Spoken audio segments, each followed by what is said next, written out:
அனைவருக்கும் வணக்கம். சைமன் செபாஸ்டியன் அப்படின்னு ஒரு கேரக்டர் உண்டு, ஞாபகம் இருக்கா? நம்ம ரொம்ப நாள் ஆச்சு அந்த கேரக்டரை பற்றி வீடியோ போட்டு. இன்றைக்கி நம்ம சைமன் செபாஸ்டியனை ரொம்ப நாள் கழித்து ட்ரோல் பண்ண போகிறோம். வாங்க வீடியோக்குள்ளே போயிடலாம். இப்படி ஒரு வாழ்க்கை முறை இருந்தது, மாடு நம்மோடு இருந்தது. அது நம்மள வாழ்க்கையில ஒன்றி போனவன், நம்ம உறவு. இன்னும் எங்க வீடுகள்ல குடும்ப அட்டையில ரேஷன் கார்டுல மாட்டு பேர் இருக்கு. குடும்ப அட்டையில ரேஷன் கார்டுல மாட்டு பேர் இருக்கு. எவ்வளவு பெரிய ஒரு விஷயத்தை கேட்டு ரேஷன் கார்டில் மாட்டோட பேர் இருக்கான். ஆமாங்க, சரிதாங்க. சைமன் செபாஸ்டியன் அப்படின்ற ஒரு எரும மாட்டோட பேர் ரேஷன் கார்டில் இருக்க தான் செய்யும். நார்த் இந்தியாவிலலாம் திரியிறானுங்க தெரியுமா, மாட்டை தெய்வமாக வழிபடுறோம் அப்படின்னு சொல்லிட்டு ரொம்ப டாக்ஸிக்காக இருக்கானுங்க. இங்கே நான் வந்துட்டு ஒரு தடவை உத்தரப்பிரதேஷ் போயிருந்தேன். அந்த நேரம் பார்த்தேன், ஒரு மாட்டை தெரியாமல் இடித்ததுக்கு ஒரு வண்டியோட சைடு மிரர் இடிச்சிருச்சாங்க. அதுக்கு அந்த வண்டி ஓட்டுன நபர்கிட்ட சண்டைக்கு போய் அது என்ன பெரிய கலவரமாக்கிட்டு இருந்தானுங்க தெரியுமா.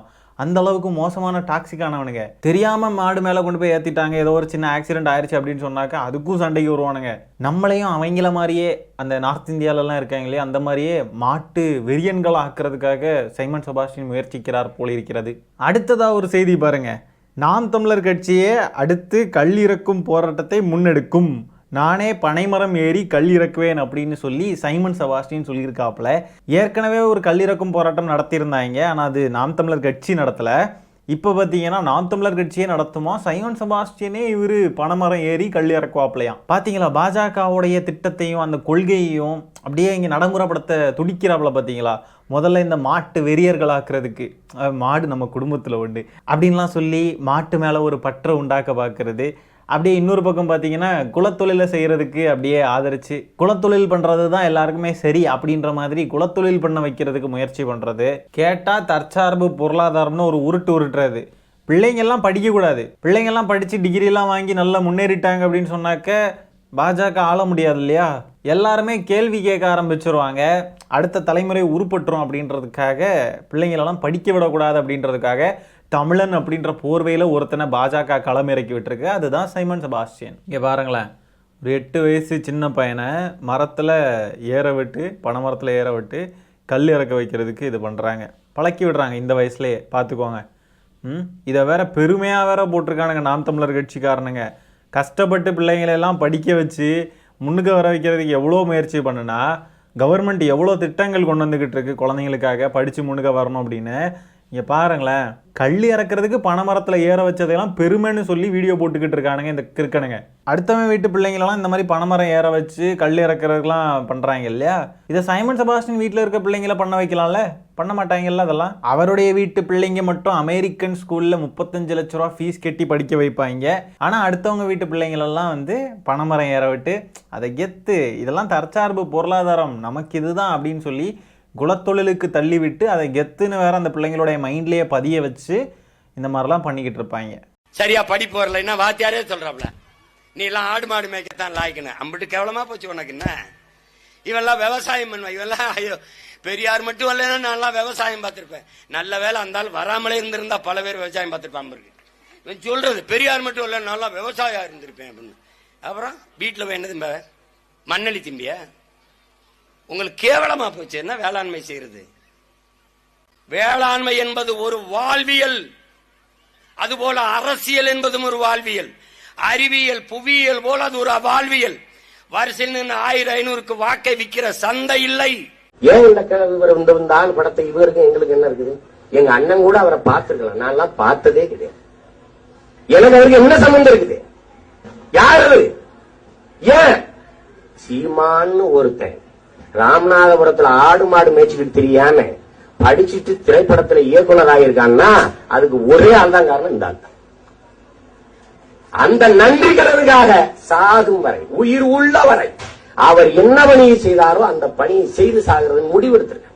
வேளாண்மைன்னு இவ்வளோ பேசுறீங்களே சைமன் செபாஸ்டியன், அதே விவசாயத்தின் மூலமாக கிடைக்கக்கூடிய சோத்தை தானே திங்கிற நீ. அன்னைக்கு பெரியார் இல்லைன்னா நான் ஆடு மாடு மேய்ச்சிக்கிட்டு இருந்திருப்பேன் அப்படின்னு சொல்லி பேசின வாயி இன்னைக்கு ஆடு மாடு தான் எல்லாரும் இளைஞர்கள்லாம் மேய்க்கணும், பெரியார்னு ஒருத்தர் இல்லைன்னா பல பேர் ஆடு மாடு மேய்ச்சிக்கிட்டு இருந்திருப்பாங்க. ஆமாம், பெரியார்னு ஒருத்தர் இல்லைன்னா பல பேர் ஆடு மாடு தான் மேய்ச்சிக்கிட்டு இருந்திருப்பான். உடனே டிஃபெண்ட் பண்ணுறதுக்கு ஒரு வார்த்தை வச்சுருப்பானுங்க. என்னென்னா, இதெல்லாம் நான் கேவலமாக போயிருச்சா அப்படின்னு சொல்லிட்டு ஒரு வார்த்தையை கொண்டு வந்து நீட்டிடுவானுங்க நம்ம கிட்ட. கேவலம்லாம் எதுவும் இல்லை. எது தெரியுமா கேவலம்? அடுத்த தலைமுறையை அப்படியே கரப்ட் பண்ணி அவங்கக்கிட்ட படிப்பு சரியாக போய் சேர விடாமல் ஆக்கணும். அப்போ தான் நம்மளால் இங்கே ஆள முடியும், நம்மளுடைய சித்தாந்தத்தை இங்கே நிறுவ முடியும்னு சொல்லி ஒரு கூட்டம் துடிக்குது தெரியுமா? அதுக்கு துணை போகிற விதமாக சைமன் செபாஸ்டியன் செஞ்சுக்கிட்டு இருக்கான் தெரியுமா? அதுதான் கேவலம். ஒரு நேரத்துக்கு ஒரு பேச்சு பேசிக்கிட்டு இருக்கிற இந்த மாதிரி ஆட்களை எல்லாம் நம்புறதுக்கு ஒரு கூட்டம் இருக்குது பார்த்தீங்களா? இத்தனை வீடியோ நம்ம போட்டு காமிச்சுமே நம்பிக்கிட்டு இருக்காங்க. அப்படின்னா இவனுங்களால நம்ம எப்படி திருத்த முடியும்னு நினைக்கிறீங்க? திருந்தாத ஜென்மங்கள். சைமன் செபாஸ்டியன் பின்னாடி போகிற கூட்டம், நம்ம தாவிக்காத விஜய் அவர்கள் பின்னாடி போகக்கூடிய கூட்டம், அதெல்லாம் திருத்தவே முடியாது. வெள்ளக்காரன்லாம் இப்படி ஏதாவது ஒரு கூட்டத்தில் இப்படி நின்று பார்த்திருக்கியா நீ? அவ்வளவு ஒழுங்கு இருக்கு. அந்த ஒழுங்கு எப்படி இருக்கும்னா, எங்க கட்சி கூட்டம் நடக்கும், பெரிய பெரிய கூட்டங்கள் வந்து பாரு எங்க பிள்ளைகள் எப்படி இருக்கான்னு பாரு. இப்ப கூட அண்மையில கோயம்புத்தூர்ல 50,000 60,000 பேர் கூடனா ஒரு சத்தம் இருக்காது, ஒரு குறுக்கு மறுக்கம் ஓடுறது ஒண்ணு இருக்காது. ஏன்? பிரபாகரன் பிள்ளைகள் மக்கள் ராணுவம் போல இருப்பான். ஃபிளாஷ்பேக். ஒதுங்கி நிக்காத, கண்ட சின்னங்கண்டு கலங்கி நிக்காத, உழைக்கு மக்கள் சின்னம் இந்த ஒளி வாங்கி சின்னம், உழைக்கு மக்கள் சின்னம் இந்த ஒளி வாங்கி சின்னம்.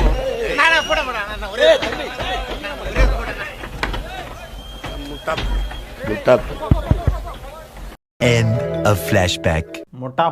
முட்டாப்ப தாரப்பையில இதுதான் ராணுவ கட்டுப்பாடோட இருக்கக்கூடிய உங்க கூட்டமாடா. டேய், மேடையிலேயே ஓடி வந்து செல்ஃபி எடுக்க வரா, அதையும் தட்டி விட்டு அவனை முட்டாப்பையனு கெட்ட வார்த்தையில திட்டுறான். இதையும் கேட்டுக்கிட்டு அந்த ஜாம்பி அந்த கட்சியில தான் இருந்துகிட்டு இருக்கான், சைமன் செபாஸ்டியன் பின்னாடி தான் போறான் அப்படின்னு சொன்னா அவனெல்லாம் என்னத்த சொல்றது? சுயமரியாதையற்ற சுடர்கள். 4 முறை பொது தேர்தலில் தோற்று, பல முறை இடைத்தேர்தலில் தோற்று, 2 முறை ஊரக உள்ளாட்சி தேர்தலில் உள்ளக தேர்தலில் தோற்று, 5வது முறையும் நம் கட்சி வெல்லாது. அரசியல் இதெல்லாம் தாங்கி தானே ஆகணும். உங்களால தாங்க முடியல, கட்சியில கல்லுங்க, கல்கோரி வேலைக்கு போயிடலாம் தம்பி. அடுத்து நம்ம பார்க்க போகிற வீடியோ பார்த்தீங்கன்னா லாக்டவுன் டைமில் எடுக்கப்பட்ட ஒரு வீடியோங்க. சைமன் செபாஸ்டியன் பேசுகிறதெல்லாம் கேட்டு நம்பிக்கிட்டு அப்படியே இன்ஸ்பயர் ஆகி ஒரு குரூப் சுற்றிக்கிட்டு இருக்கோம்ல, அந்த மாதிரி ஒரு சாம்பி. அந்த சாம்பியோடைய வீடியோ அப்போல்லாம் ட்ரெண்ட் ஆச்சு, வைரல் ஆச்சு, நீங்கள் பார்த்துருப்பீங்க. நம்ம மறுபடி ரீகால் பண்ணி பார்ப்போம் வாங்க.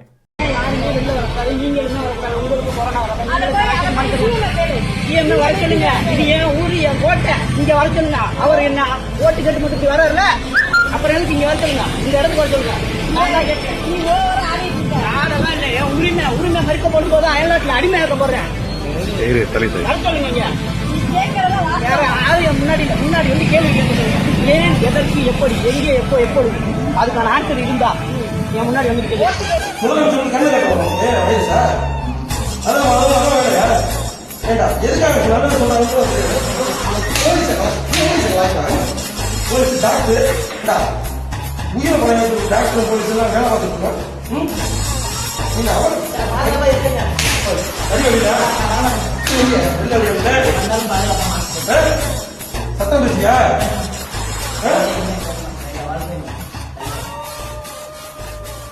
இது ஏன் ஊர் என் கோட்டை, என் உரிமை மறுக்கப்படுறப்போ தான் அயல்நாட்டில் அடிமையாக்கப்படுறேன். இந்த டயலாக்லாம் சைமன் செபாஸ்டியனை பார்த்து கற்றுக்கிட்டதா?